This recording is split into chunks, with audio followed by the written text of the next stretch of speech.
So we're going to learn about different types of equivalent expressions and the properties that allow you to have these. So make sure everything that I'm writing on here, you're writing on your notes with your partner. So first of all, this is your 5.3 note. So let's make sure we star this. So again, in a few weeks when I say take out these notes, you know exactly what I'm talking about. Okay, make sure you're following along. Expressions that result in the same number for any value of each variable are called equivalent expressions. So they could be numerical, which is just a math problem with numbers, or they can be algebraic, which is a math problem with letters. I'm going to write an easier definition for this. So let's draw an arrow pointing to equivalent and make sure you're writing what I'm writing. So basically it is two or more math problems, but we'll just write two math problems. So two math problems that equal the same thing. Two math problems that equal the same thing. Okay, make sure you get that written down. If you need to pause it to make sure you write it, that's okay. So equivalent expressions are just two math problems that equal the same thing. So for example, I could do like 2 plus 4 is equivalent to 3 plus 3. Because if you do out the math, you get 6 for both of them. So equivalent just means two math problems that equal the same amount. There are properties that allow you to simplify expressions to just to get the answer quicker. The first one we're going to talk about is the commutative property. This is actually what you're going to do on your poster. Commutative property says that if you change the order of addends or factors, it does not change the sum or the product. Here's what that means in easy terms. Let's draw an arrow. It basically means the order in which you multiply or add. So the order in which you multiply or add does not matter. Okay, so make sure you write that. It might be easier to understand. The order in which you multiply or add does not matter. You're going to get the same answer. So they did a couple examples here. 5 plus 8 is the same exact problem as 8 plus 5. Both of them would give you 13 if you do out the math. Multiplication, same thing. 5 times 8 is the same answer as 8 times 5. They would both give you 40. So it's just saying the order that you add or multiply in does not matter. You're going to get the same answer. The next property is called the associative property. This property states that changing the grouping of addends or factors does not change the sum or product. So what they mean by groupings is the parentheses. So I'm going to put, you guys can write this too. Let's put, you can move the parentheses. So you can move the parentheses and still get the same answer. Still get the same answer. Okay, make sure you're writing this with me. I'm just making the definitions a little bit easier to understand. So the associative property says you could switch where the parentheses are and you'll get the same answer.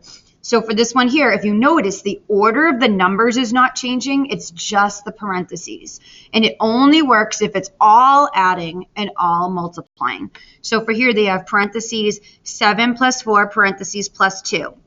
Is the same exact thing as 7 plus parentheses 4 plus 2. Notice the order is still 7, 4, 2, 7, 4, 2. All they did was change the parentheses from the front of the problem to the back of the problem. It has to be all addition for this to work. The second one is your multiplication. Same thing. So they did 7 times 4 in parentheses times 2 is the same thing as 7 times parentheses 4 times 2. The order of the numbers stayed the same, 7, 4, 2, 7, 4, 2. The only thing that changed is the parentheses went from the front to the back of the problem.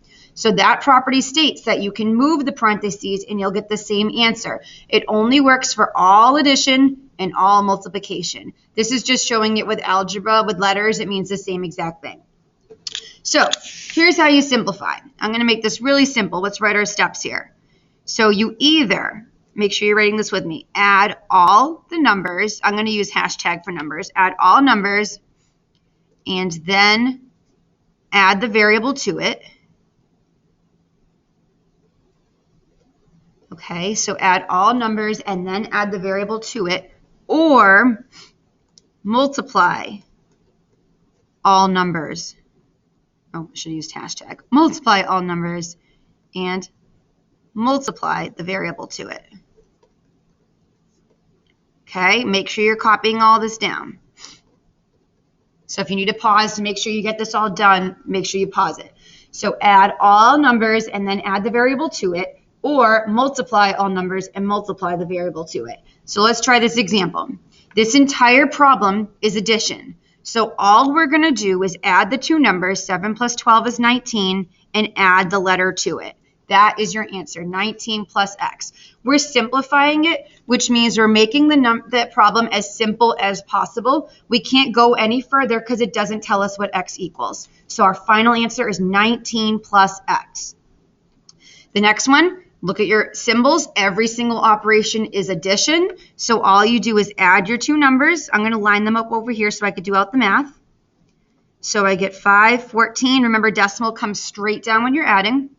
So 14.5 plus x. That's your final answer. These are really quick, guys. All you do is add the two numbers and then add the letter to it. Now this means multiplication. So parentheses is another term for multiplication. So all I'm going to do is multiply the numbers and then multiply the variable to it. 5 times 11 is 55. So 55 times y is your final answer. We're simplifying it the best we can. What I'm going to have you guys do is pause, try these three together. So if it's addition, add all the numbers, add the letter. Addition, add all the numbers, add the letter. You will need common denominators for this one. Multiplication, multiply the numbers, multiply the letter. When you're done, then you can continue the video. So try these ones.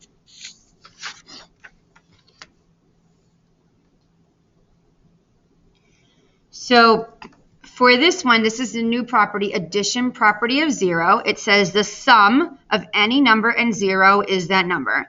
That's basically saying if you add something to 0, you're going to get that number. So for example, 7 plus 0 is 7. Anything plus 0 equals itself. The next one is the multiplication property of 0 and 1. So the multiplication property of 0 states that anything times 0 is 0.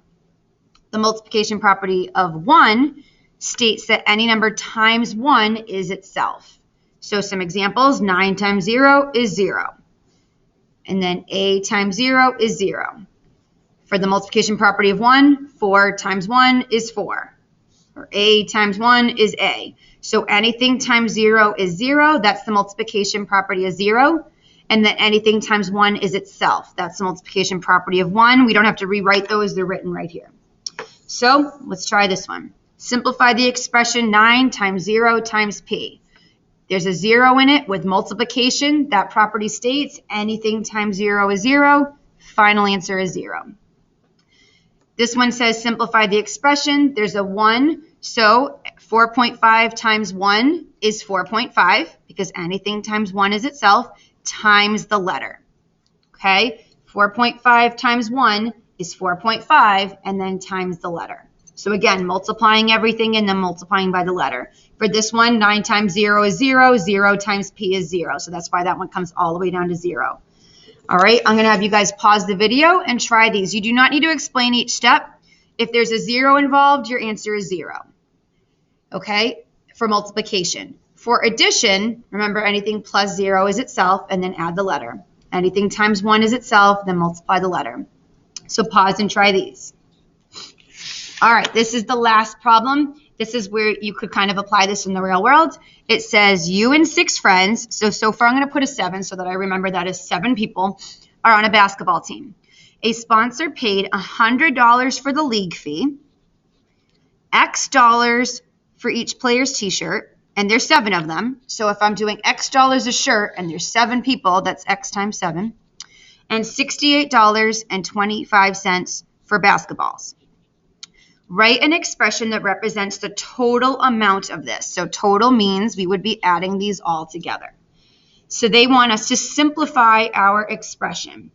So you can only add the constants. You cannot add the 7 because it's attached as a coefficient to the letter.